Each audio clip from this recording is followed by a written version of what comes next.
Shalom dan selamat pagi, Bapak-bapak, Ibu-ibu, dan saudara-saudara yang dikasihi Tuhan kita, Yesus Kristus.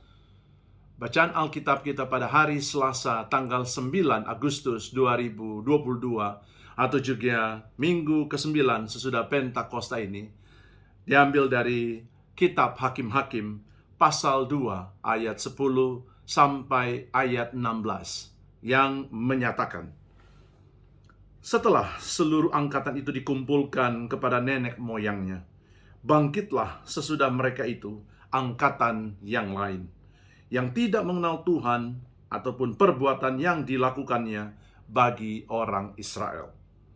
Lalu orang Israel melakukan apa yang jahat di mata Tuhan, dan mereka beribadah kepada para Baal.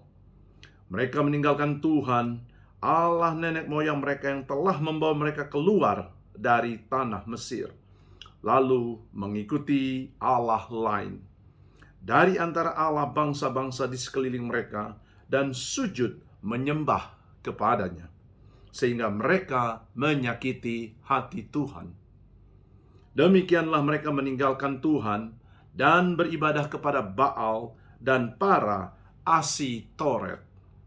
Maka bangkitlah murka Tuhan terhadap orang Israel.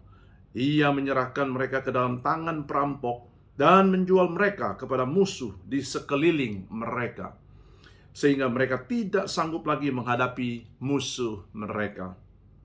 Setiap kali mereka maju, tangan Tuhan melawan mereka dan mendatangkan malapetaka kepada mereka, sesuai dengan apa yang telah diperingatkan kepada mereka oleh Tuhan dengan sumpah, sehingga mereka sangat terdesak.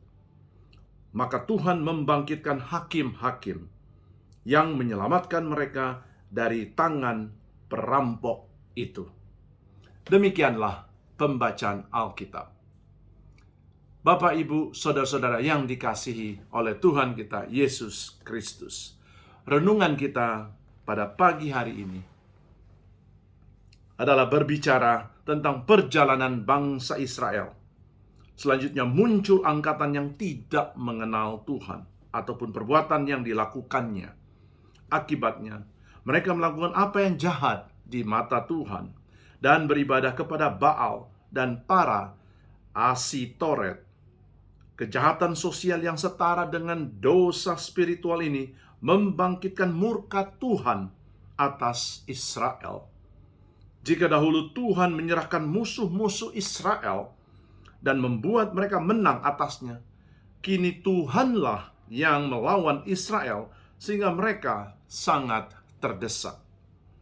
Pengalaman Israel ribuan tahun lalu ini menjadi peringatan keras kepada kita bahwa ketidaktaatan kepada Tuhan pasti mendatangkan celaka.